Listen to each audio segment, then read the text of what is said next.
Hello students, तो this is the chemistry final paper 2024-25 board paper chemistry का। तो section A हम पहले इस वीडियो में सॉल्व करने वाले हैं, उसके बाद सेक्शन बी, सी और डी भी नेक्स्ट वीडियोस में सॉल्व कर लेंगे। तो पहले जो सेक्शन ए का फर्स्ट पार्ट है वो आप देख सकते हैं, क्वेश्चन 1 फिलिंग द ब्लैंक्स है।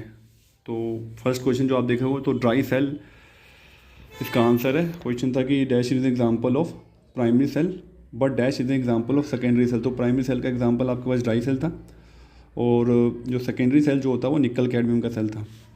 सेकंड ऑप्शन में है जो द कॉम्प्लेक्स कंपाउंड टेट्राकार्बोनिल निकल है। तो इसकी शेप क्या थी, तो ये मतलब स्ट्रॉन्ग लाइगेंड होता है जिससे पेयरिंग हो जाएगी। और पेयरिंग के बाद जितने भी इलेक्ट्रॉन्स थे, निकल के पास 10 इलेक्ट्रॉन्स थे क्योंकि इसके इलेक्ट्रॉनिक कॉन्फिगरेशन 3d8 होती है, जिस करके सारे पेयरअप हो जाएंगे और ऑप्शन बनती है इसके बाद sp3 हाइब्रिडेशन और टेट्राहेड्रल शेप आ जाएगी। और निकल में जो यहाँ पे इसका ऑक्सीडेशन स्टेट आएगा वो आएगा 0 क्योंकि कार्बोनिल एक न्यूट्रल लाइगेंड है। उसके बाद एसिटाल्डिहाइड क्वेश्चन पूछा हुआ, हाइड्राजीन, KOH और इथाइलिन ग्लाइकोल, ये तीनों रिएजेंट जो होते हैं वो एक रिड्यूसिंग एजेंट है, वोल्फ किश्नर रिड्यूसिंग एजेंट है और ये एल्केन बना देगा उसे, क्योंकि एसिटाल्डिहाइड 2 कार्बन थे तो 2 कार्बन से आपको इथेन ही मिलेगा। नेक्स्ट फिलअप में ट्रांजिशन मेटल है जिसको पूछा कलरलेस है। तो कलरलेस का मतलब है कि कम्प्लीटली फिल्ड होंगे और वो डायमैग्नेटिक इन नेचर हो जाएंगे। फिर हम MCQ पे आते हैं फटाफट से।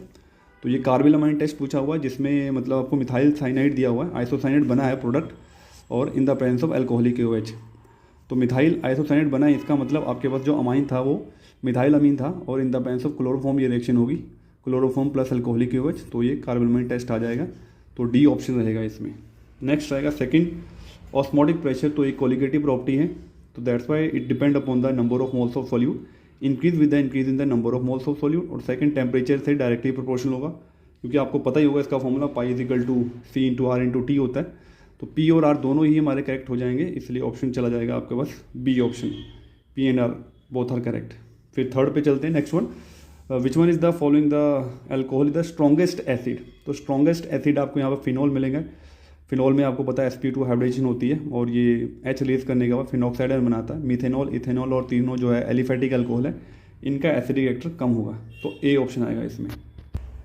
फोर्थ MCQ कंटिन्यू करते हैं यहाँ पे। तो which one is the does not give silver mirror test. इसका मतलब ये पूछ रहा है कि कौन सा हमारा यहाँ पे रिड्यूसिंग शुगर नहीं है, मतलब कि नॉन रिड्यूसिंग शुगर की एग्जाम्पल पूछ रहा है ये, तो ये सुक्रोज होगा, सी ऑप्शन। उसके बाद the coordination number and the oxidation state पूछा, इसने दोनों ही पूछ लिए हैं। तो कोऑर्डिनेशन नंबर इसका सीधा सीधा निकल जाएगा कि ये डाइडेंटेड है, तो 2 डाइडेंटेड होगा तो 4 इसका हो गया और 4 + 2 इसका 6, तो 6 इसका कोऑर्डिनेशन नंबर है। और ऑक्सीडेशन स्टेट इसकी हो जाएगी 3 है तो 3 आ जाएगी, +3 ऑक्सीडेशन स्टेट आ जाएगी इसकी, तो डी ऑप्शन आ जाएगा इसका। असर्जन रीजन पे आते हैं। तो इसमें पहला असर्जन अगर आप देखोगे तो बिल्कुल सही बोला इसने कि हेलोजिनेशन ऑफ बेंजीन अगर हम कर रहे हैं, हेलोजिनेशन ऑफ बेंजीन अगर हम कर रहे हैं in the presence of anhydrous ferric chloride, तो ये बिल्कुल सही है क्योंकि फेरिक क्लोराइड एल्यूमिनियम क्लोराइड के प्रेजेंस में ही हेलोजिनेशन होती है बेंजीन की। और जब वो हेलोजिनेशन करते तो इलेक्ट्रोफाइल फॉर्मेशन होता है, बट यहाँ पे उसने न्यूक्लियोफाइल लिख दिया, यानी कि रीज़न गलत है।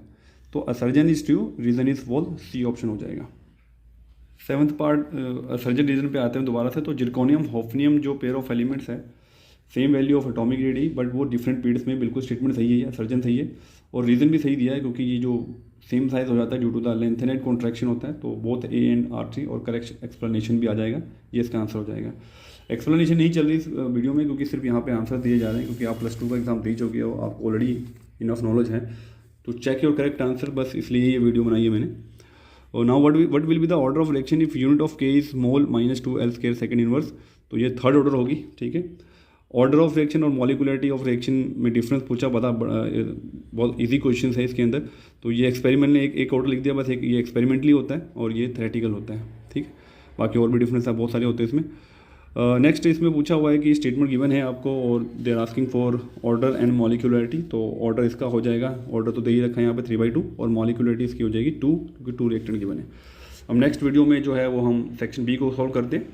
बाकी जो इसके आंसर्स हैं, अगर आपको पूरे ही एक रीडर में चाहिए तो ये मैंने सॉल्व कर रखे हैं, यहाँ पे आप देख सकते हो। तो इसको मैं थोड़ा सा वर्टिकली दिखा दूँ आपको, ये they are the all answers, ठीक है। तो आप इसका स्क्रीनशॉट लेके आप इसको रख सकते हो या फिर आप इसके एक जगह देख सकते हो।